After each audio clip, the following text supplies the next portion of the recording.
I found out my guest house had been rented to 19 different families over the course of a year purely by accident. Flipping through a stack of mail I'd let pile up during an extended work assignment overseas, and finding, buried among the usual bills and catalogs, a handwritten thank you note addressed to the Renfield Commons Homeowners Association,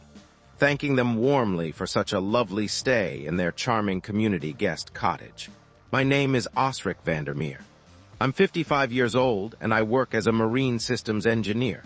a job that regularly sends me on assignments lasting anywhere from 6 months to well over a year at offshore installations scattered across 3 different oceans. I bought a modest property in Renfield Commons about 8 years ago specifically, because it included a small, self-contained guest house at the back of the lot,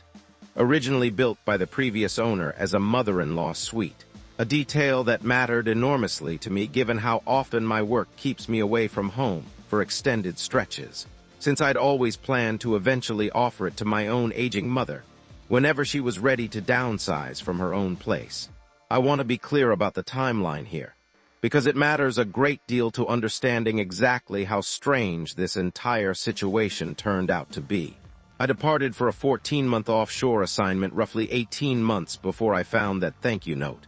and during that entire absence, I had arranged for a neighbor to check on the main house periodically, but had never once given anyone permission, explicit or otherwise, to access, occupy, or in any way use the guest house sitting at the back of my own property. I called the association office the same day I found that letter, and after several rounds of being transferred between an answering service and a property management contact, who seemed genuinely uncertain how to answer my questions, I finally reached the association president herself, a woman named Sylvestra Ainsworth, who had held that position for going on 4 years. "Mr. Vandermeer," she said, once I'd explained why I was calling,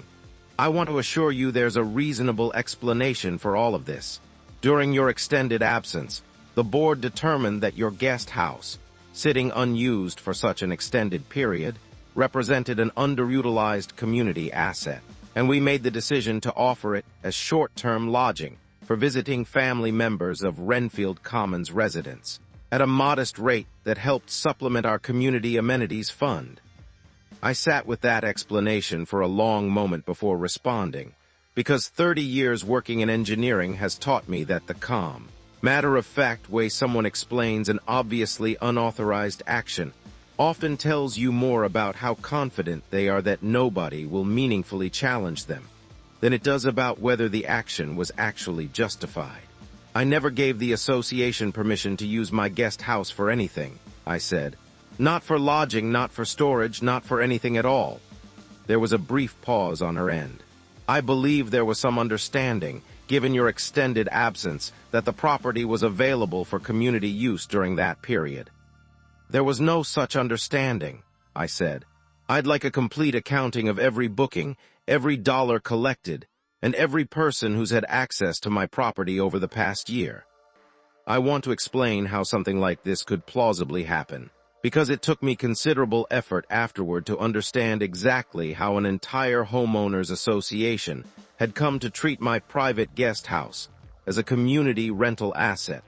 without ever once contacting me directly to ask permission. What I eventually pieced together, through documents perpetua Aldridge, the attorney I retained shortly after that first phone call, obtained through a formal records request, was that the confusion, if it could even generously be called that, traced back to a single miscommunication roughly 2 years earlier. At that time, I had mentioned to a neighbor, casually and in passing, that I was considering eventually converting the guest house into a short-term rental property myself, once my mother's own housing situation was settled. A private, speculative comment about my own future plans that apparently made its way, through the ordinary drift of neighborhood gossip, into the association's own informal understanding of the property. By the time Sylvestra Ainsworth took over as president roughly a year later, that second-hand rumor had apparently calcified, within the association's own institutional memory, into something resembling settled fact, that the Vandermeer guest house was intended for rental use.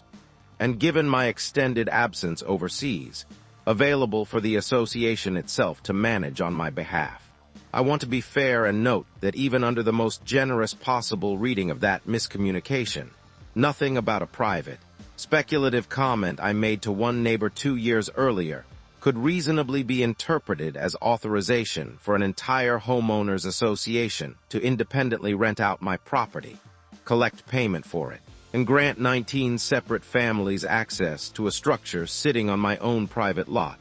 all without ever once attempting to contact me directly to confirm any of it. Perpetua's records request produced a full accounting within about 3 weeks, considerably faster than similar requests I've heard described in other situations like this, largely because Sylvestra's own board,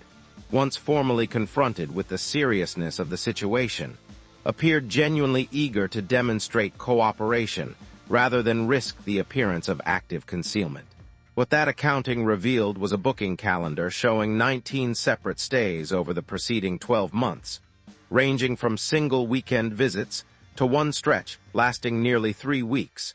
at rates ranging from $80 to $120 per night depending on the season, generating total revenue of just over $14,000. That revenue, according to the association's own financial records, had been deposited directly into the General Amenities Fund, used, based on the expenditure records Perpetua's request also uncovered, to partially offset the cost of new landscaping around the community clubhouse and a set of replacement patio furniture for the pool area, improvements that every resident of Renfield Commons had presumably been enjoying for months, funded in part by unauthorized rental income generated from my own private property. I want to describe the moment this fact truly settled in for me.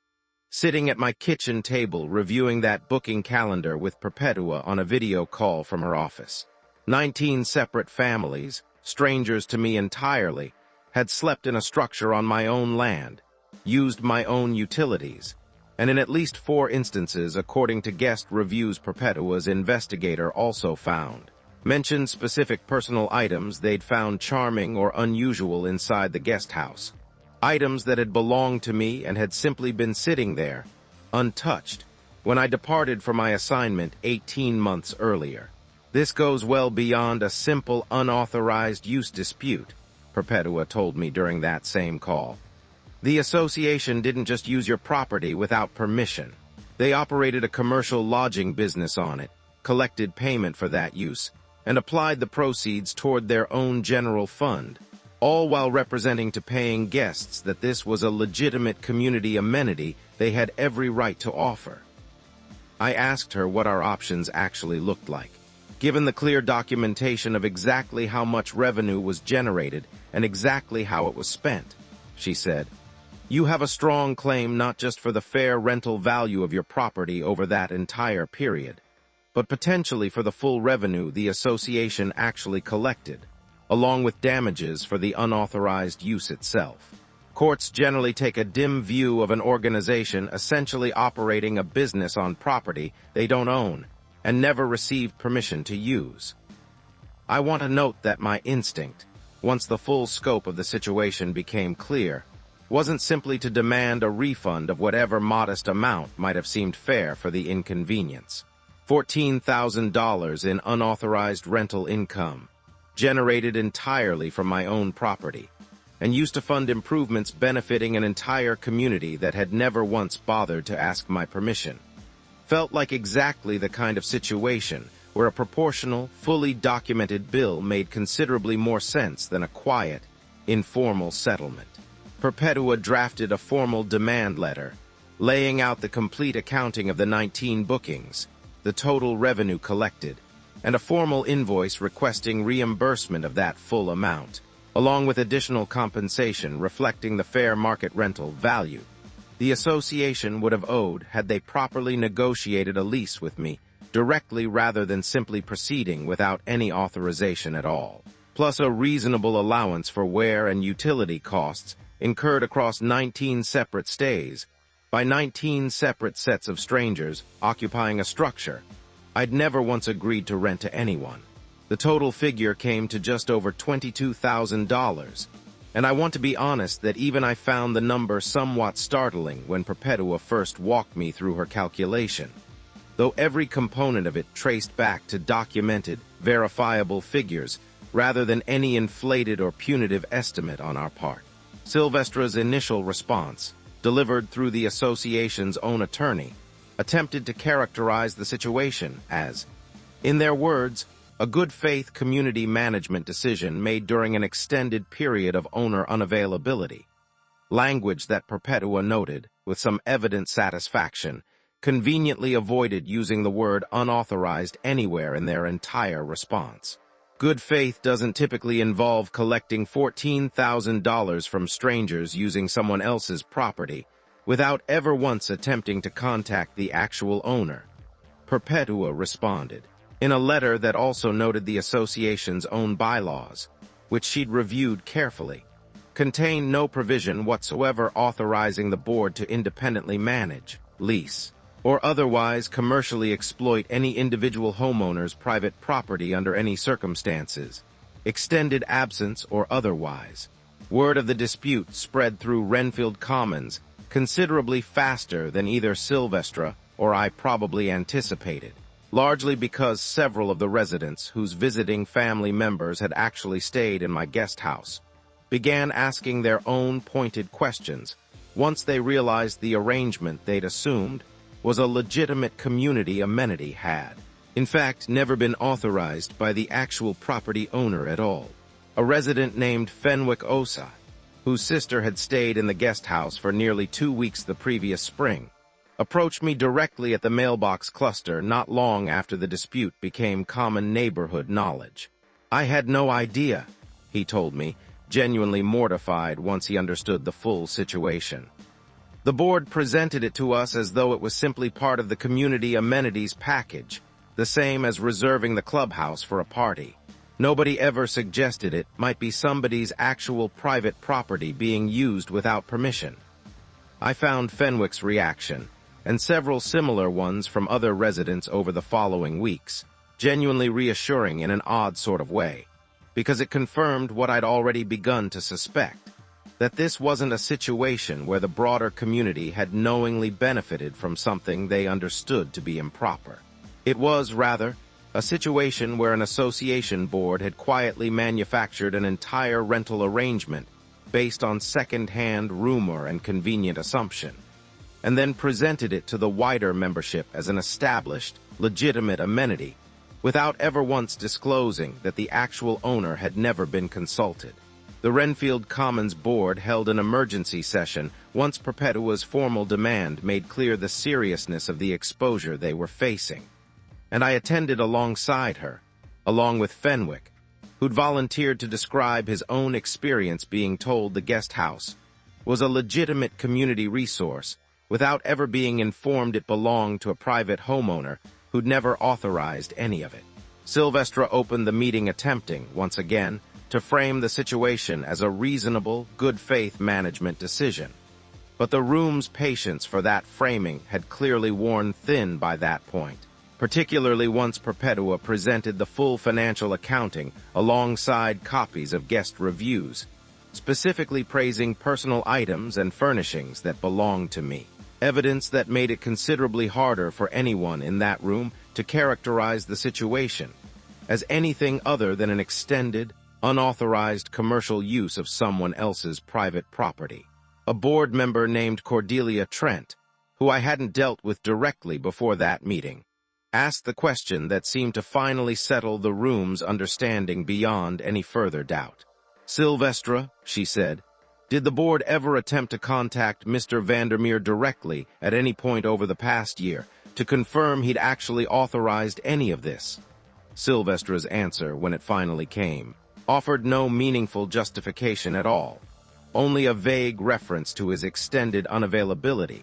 and an assumption that the earlier neighborhood conversation about his own future rental plans had settled the matter sufficiently. The board voted that same night to approve full payment of the demand Perpetua had presented, drawing on the same amenities fund that had originally received the unauthorized rental income, along with a formal policy revision explicitly prohibiting the association from ever again managing, leasing, or otherwise using any individual homeowner's private property without documented, written authorization directly from that owner. Sylvestra resigned from the board position within the month, and Cordelia Trent stepped in as interim president.